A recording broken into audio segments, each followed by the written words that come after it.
You know, when you hear about the back and forth with the North Koreans and how aggressive they've been lately, and you're in the East Coast or the middle of the country, you're probably not all that worried. However, you're in Hawaii, well, you're worried because it wouldn't take much for a missile to reach you. On the phone with us, Republican Hawaii State Representative Gene Ward. Representative, very good to have you. Thank you for taking the time. What do you make of these latest battles back and forth, and now the North Koreans say we've all but declared an act of war, both in our language and in our reconnaissance operations in areas that we have not been in decades? What do you think? Well, what Hawaii is trying to do is walk a delicate line between being in denial and not being an alarmist. And we feel that ignorance is fear. So what we're trying to do is educate the population. We had a briefing last week. We're going to go out into a speakers bureau getting basically a message of three things. If there's any explosion, any missile, it's get inside, stay tuned. And Neil, what people have to know, we only have a short window here in Hawaii. We're about 20 minutes away from a missile, but only about 12 to 15 minutes before we actually get warned about it. So we don't have shelters. We don't have the opportunity to do that. We are just now being prepared. Being aware is being prepared, and that's all we're doing. We're not overreacting, but look, you guys in the mainland got to realize this. The July 4 missile showed that he can go to Alaska, the West Coast, possibly even into the Midland. So what Hawaii is doing, I think, is what basically the mainland has to be doing, not being in denial, thinking, well, we're so far away. Technologically, yeah, maybe Hawaii is in closer proximity, but inevitably, if this guy does what he says he's going to do, I think we all need to be prepared and be aware.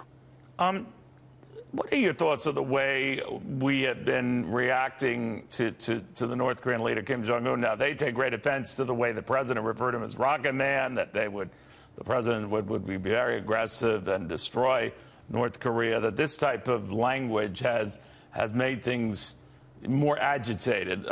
Never mind the provocative behavior the North Koreans have shown. But what do you make of this? How do you dial this down, or can you at this point?